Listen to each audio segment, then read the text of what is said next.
Hello दोस्तों, नमस्कार। Stock market share YouTube channel में आपका स्वागत है। अभी हम बात करने वाले हैं 4R अर्थात Reliance capital, Reliance home finance, Reliance power के साथ साथ रिलायंस कम्युनिकेशन की। और इसमें देखने वाले हैं कि इनसे संबंधित जो भी न्यूज़ निकल के आई हैं वो क्या हैं, और वो जो न्यूज़ निकल के आई हैं क्या वो पॉजिटिव न्यूज़ हैं या निगेटिव न्यूज़ हैं। और इसमें ये भी देखने का प्रयास करेंगे कि ये जो रिटेल इन्वेस्टर हैं उन्हें इस जो शेयर हैं उनमें क्या करना चाहिए, क्योंकि रिलायंस कम्युनिकेशन हो या फिर रिलायंस कैपिटल हो, ये दोनों कंपनियां फिलहाल जो एनसीएलटी की प्रक्रिया से गुजर रही हैं, जबकि जो रिलायंस होम फाइनेंस जो शेयर है वो फिलहाल एनसीएलटी की प्रक्रिया से गुजरते हुए फिलहाल नॉर्मल ट्रेडिंग होती हुई नजर आई है इसमें। तो हम इन सब चीज़ों पे इस वीडियो में चर्चा करने वाले हैं, और साथ ही साथ ये भी देखने वाले हैं कि जो रिलायंस पावर लिमिटेड शेयर है उसका क्या भविष्य दिखाई दे रहा है, क्या उसमें भी कोई न्यूज़ निकल के आई है या नहीं।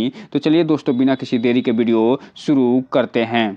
सबसे पहले अगर हम बात करें रिलायंस कैपिटल की, तो यहाँ पे आप देख रहे हैं जो रिलायंस कैपिटल लिमिटेड शेयर है फिलहाल आज जो है इसमें तो ट्रेडिंग नहीं हुई है, क्योंकि आईआरपी स्टेज 1 में ये शामिल है। जब भी कोई शेयर आईआरपी स्टेज 1 में शामिल होता है तो उसमें सिर्फ और सिर्फ सोमवार को ट्रेडिंग होती हुई नजर आई है, तो इसलिए इसमें फिलहाल कोई भी आज ट्रेडिंग नहीं हुई है। आने वाले सोमवार को इसमें ट्रेडिंग होती हुई दिखाई दे सकती है। जो पिछले सोमवार को इसमें ट्रेडिंग हुई थी तो इसमें 5% का नेगेटिव लोअर सर्किट लगता हुआ नजर आया था, और यही कारण है कि ये फिलहाल 11 रुपये 34 पैसे पे ट्रेड करती हुई दिखाई दी है। और ये आईआरपी स्टेज 1 में इसलिए शामिल है क्योंकि इसमें जो ट्रेडिंग है वो रिस्ट्रिक्टेड है आईबीसी के तहत, और ये एनसीएलटी की प्रक्रिया से गुजरती हुई नज़र आ रही है।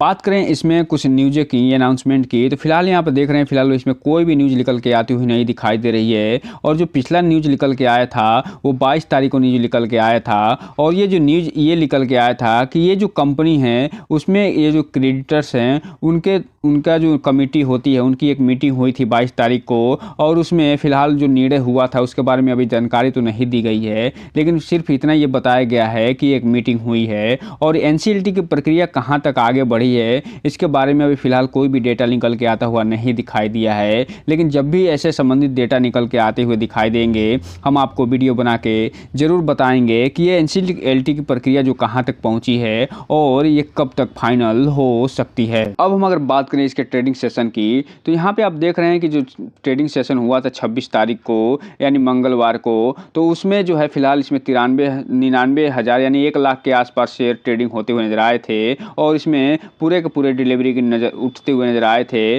जबकि इसमें 5% का लोअर सर्किट लगता हुआ नजर आया था। उसके बावजूद भी इसमें जो रिटेल इन्वेस्टर हैं वो भर भर के माल उठाते हुए नजर आए थे, क्योंकि इसमें एक चीज़ आपको बता दें, ये एक पेनी शेयर है, और एनसीएलटी की प्रक्रिया में गुजरने के बाद कोई भी एनसीएलटी की प्रक्रिया अगर गुजरती है कंपनी तो उसमें जो डी लिस्टिंग से संबंधित भी खतरा रहता है, जो कि हम बिरला टायर के एक केस स्टडी के रूप में देख चुके हैं पहले ही। तो इसीलिए इसमें कोई भी इन्वेस्टमेंट करने से पहले अपने वित्तीय सलाहकार से संपर्क करिए, और किसी भी शेयर में उतना ही पैसा लगाने का प्रयास करिए कि अगर कंपनी अगर उस पैसे को जीरो भी कर दे तो आपके फाइनेंशियल हेल्थ पे कोई भी असर न पड़े, और साथ में आपका भविष्य भी सुरक्षित बना रहे।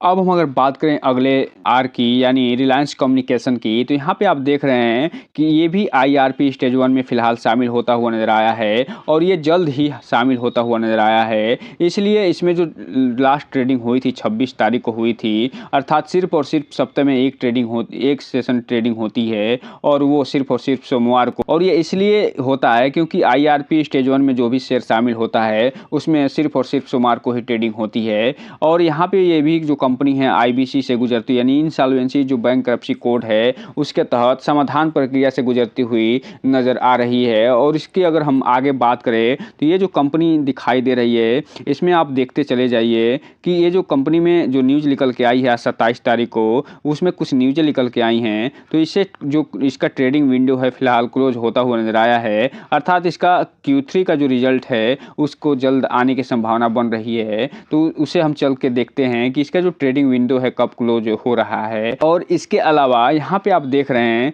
कि ये जो एनसीएलटी की प्रक्रिया शुरू हुई है तो इसमें लगातार सारे के सारे यहाँ न्यूज निकल के आते हुए दिखाई दिए हैं। और जो एनसीएलटी की प्रक्रिया ये शुरू होती हुई दिखाई दी है, ये फिलहाल मुंबई की जो एनसीएलटी है वहाँ शुरू होती हुई दिखाई दे रही है। और इसी के बारे में ये पूरी डिटेल जानकारी यहाँ पे दे रहे हैं। अगर आपको इससे संबंधित सारे न्यूज चाहिए तो आप बीएसई के वेबसाइट पे जाके वहाँ पे जो रिलायंस कम्युनिकेशन सर्च करके इसके बारे में पूरी डिटेल जानकारी ले सकते हैं कि आखिर ये कंपनी में एनसीएलटी की जो प्रक्रिया शुरू हुई है उसके पीछे तो मेन कारण डेब्ट ही रहा है और बैंक का जाना ही रहा है एनसीएलटी में। लेकिन और सारी जानकारियाँ भी यहाँ पे उपलब्ध हैं, आप वहाँ से जाके ले सकते हैं। तो दोस्तों आप यहाँ पर देख रहे हैं जो इसका ट्रेडिंग जो विंडो है वो फिलहाल 1 जनवरी से क्लोज होता हुआ नजर आएगा।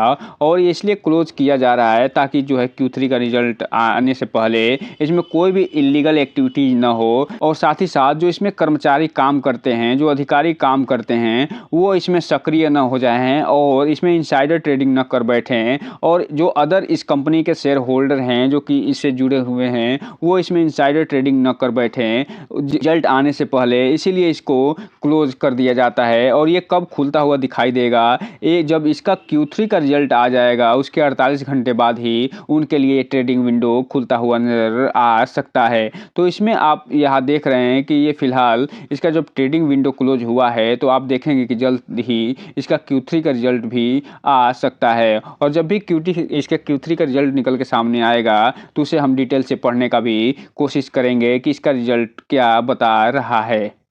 अब हम अगर बात करें कि इसमें इसका जो ट्रेडिंग सेशन पिछला 26 तारीख को हुआ है उसमें जो टोटल क्वांटिटी ट्रेड हुई है वो 1,43,000 टोटल शेयरों की ट्रेडिंग हुई है, जिसमें से डिलीवरी के पूरे डिलीवरी उठते हुए नजर आए हैं। अर्थात इसके एनसीएलटी की समाधान प्रक्रिया में जाने के बावजूद भी यहाँ पे आप देख रहे हैं कि इन्वेस्टर जो है भर भर के माल उठाते हुए नजर आए हैं। और ये इसलिए उठा रहे हैं क्योंकि ये एक पेनी शेयर है और मात्र जो है ये ₹2.5 के आसपास मिल रहा है। और कुछ र्यूमर्स ऐसी भी हैं जो ये बता रही हैं कि इसे मुकेश अंबानी साहब जो कि रिलायंस के मालिक, रिलायंस इंडस्ट्री के मालिक हैं, वो इसे खरीदने वाले हैं। और यही मेन कारण आप देख रहे होंगे कि इसमें लगातार भर भर के माल उठाया जा रहा है। और जितनी इसमें ट्रेडिंग हो रही है पूरे का पूरे डिलीवरी के रूप में उठती हुई नजर आई है। जबकि पिछला ट्रेडिंग 26 तारीख को जब हुआ था उसमें 5% का लोअर सर्किट लगता हुआ नजर आया था। लेकिन हम यहाँ पे एक डिस्क्लेमर देना चाहेंगे कि इसमें कोई भी इन्वेस्टमेंट करने से पहले अपने वित्तीय सलाहकार से संपर्क करते हुए ही कोई भी इन्वेस्टमेंट करिए, क्योंकि ये एक पेनी शेयर है और इसमें उतना ही पैसा लगाने का प्रयास करिए जो कि आप अपने घर में कबाड़ बेचने के बाद जो पैसा आप प्राप्त करते हैं, ताकि आपका पैसा वो डूब भी जाए तो आपके फाइनेंशियल हेल्थ पे कोई भी असर न डाले। और ये जो वीडियो है सिर्फ और सिर्फ एजुकेशनल पर्पस के लिए है, इसको देख के कोई भी इन्वेस्टमेंट करने से बचें। अब हम अगर बात करें इस कंपनी यानी आर में सबसे बड़े जो स्टॉक है वो है रिलायंस होम फाइनेंस लिमिटेड, जो कि लगातार धमाल पे धमाल मचाता जा रहा है। और पिछले 10 से 15 से ट्रेडिंग सेशन की बात करें तो ये फिलहाल 5% का इसमें अपर सर्किट लगता हुआ दिखाई दे रहा है। और ये ₹2 से फिलहाल ₹4.24 पे पहुंचता हुआ नजर आया है। और इसमें लगातार अपर सर्किट मारता हुआ ये नजर आ रहा है। और यही कारण है कि ये रिटेल इन्वेस्टरों का इस समय भरोसेमंद स्टॉक बन के भी उभर रहा है। लेकिन इसमें एक चीज़ आप जान लीजिए कि ये जो कंपनी है ये समाधान प्रक्रिया से गुजर के सामने आई है, एनसीएलटी की प्रक्रिया से गुजर के सामने आई है। इसलिए इसमें थोड़ा ध्यान से इन्वेस्टमेंट करिएगा। और जब भी इन्वेस्टमेंट करिएगा आप अपने वित्तीय सलाहकार से संपर्क जरूर करिएगा ताकि आपका पैसा और निवेश दोनों सुरक्षित रहे। अब हम अगर बात करें इसके अनाउंसमेंट की तो फिलहाल इसमें कोई भी अनाउंसमेंट निकल के आती हुई नहीं दिखाई दी है। जो लास्ट अनाउंसमेंट निकल के आया था वो इसके रिजल्ट संबंधित निकल के आया था 1 तारीख को, और उसके बाद इसके सर्टिफिकेट से संबंधित अनाउंसमेंट निकल के आ रहे हैं। तो इसमें कोई भी अभी फिलहाल न्यूज ऐसी नहीं निकल के आई है जो कि ये बता सके कि ये इसके तेजी के पीछे यही कारण है। अब हम अगर बात करें कि 28 तारीख यानी आज की जो ट्रेडिंग सेशन हुई है उसमें क्या इसका ट्रेडिंग रहा है और कितना डिलीवरी उठाया गया है, तो इसमें जो टोटल ट्रेडिंग इसमें हुई है वो देख के आपकी आंखें खुल जाएंगी। और इसमें लगभग 2 करोड़ शेयरों की ट्रेडिंग होती हुई नजर आ रही है, 1,84,00,000, और जिसमें से लगभग 1 करोड़ के आसपास शेयर जो है डिलीवरी के रूप में उठते हुए नजर आ रहे हैं, लगभग 54%, जो ये बता रहे हैं कि इसमें अच्छे खासे ट्रेडर्स भी अपनी सक्रियता दिखा रहे हैं। और इसमें इसमें ऑपरेटर भी सक्रिय होते हुए नज़र आ रहे हैं, क्योंकि 1,84,00,000 शेयर का ट्रेडिंग होने का मतलब ही है कि कोई ना कोई इसमें ऑपरेटर घुसता हुआ नज़र आया है। और जल्द ही आप देखेंगे कि ये जो अपर सर्किट लग रहा है, आने वाले समय में हो सकता है कि इसमें गिरावट भी देखी जाए और ये लोअर सर्किट में बदल जाए और इसमें ऑपरेटर हैं वो प्रॉफिट बुक करके निकलते हुए नज़र आएँ और रिटेल इन्वेस्टर फंसते हुए नज़र आएँ। तो इसमें ध्यान से कोई भी इन्वेस्टमेंट करिए और इसमें इतना ही इन्वेस्टमेंट करिए जो कि आपके फाइनेंशियल हेल्थ पे जो कोई भी असर न डाले। और ये जो वीडियो है सिर्फ़ और सिर्फ़ एजुकेशनल पर्पज़ के लिए है। इसको देख के कोई भी इन्वेस्टमेंट करने का प्रयास मत करिए। जब भी आप इन्वेस्टमेंट करिए अपने वित्तीय सलाहकार से संपर्क ज़रूर करिए। और इसमें एक चीज़ ज़रूर ध्यान रखिए कि इसमें ऑपरेटर की सक्रियता बहुत ज़्यादा ही देखती हुई नज़र आ रही है, क्योंकि ट्रेडिंग तो 2 करोड़ का हो रहा है, लेकिन डिलीवरी मात्र 1 करोड़ की उठाई जा रही है।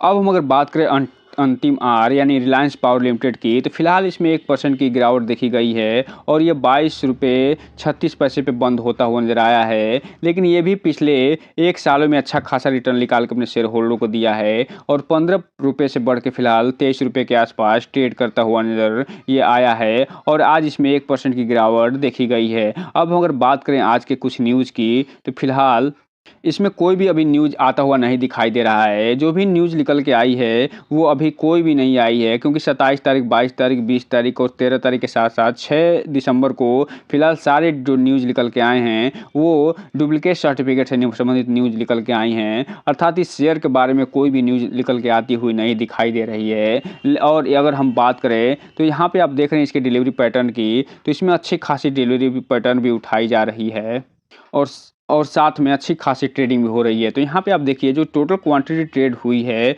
वो 1 करोड़ 13 लाख शेयरों की टोटल ट्रेडिंग हुई है, लेकिन मात्र और मात्र 25% अर्थात 29 लाख की शेयर डिलीवरी के रूप में उठते हुए नज़र आ रहे हैं, जो ये बता रहे हैं कि इसमें ट्रेडर जो है अच्छा खासा प्रॉफिट बुकिंग कर रहे हैं और ऑपरेटर अच्छा खासा सक्रिय इसमें होते हुए नज़र आ रहे हैं और इन्वेस्टर जो है इसमें बहुत कम सक्रियता दिखाते हुए मात्र 25% की डिलीवरी उठाते हुए नज़र आ रहे हैं। और चूँकि आप जानते हैं जो रिलायंस पावर लिमिटेड शेयर है फिलहाल इस पे डेप्ट से भरी कंपनी है। हालांकि इसे प्रोजेक्ट तो मिल रहे हैं, लेकिन ये डेप्ट से भरी कंपनी होने के कारण इसका जितना मार्केट कैप है उसके आसपास इसका डेप्ट होने के कारण ये कंपनी फिलहाल उतनी तेज़ी से बढ़ती हुई नहीं दिखाई दे रही है। इसका जो Q2 का रिजल्ट भी आया है उतना बढ़िया नहीं आता हुआ दिखाई दे रहा है, जिसके कारण ये कंपनी फिलहाल जितने पे ट्रेड करना चाहिए उससे गिरकर अभी मात्र 22 रुपये पे ही ट्रेड करती हुई नज़र आ रही है। इसलिए इसमें इन सब शेयरों में जो हमने 4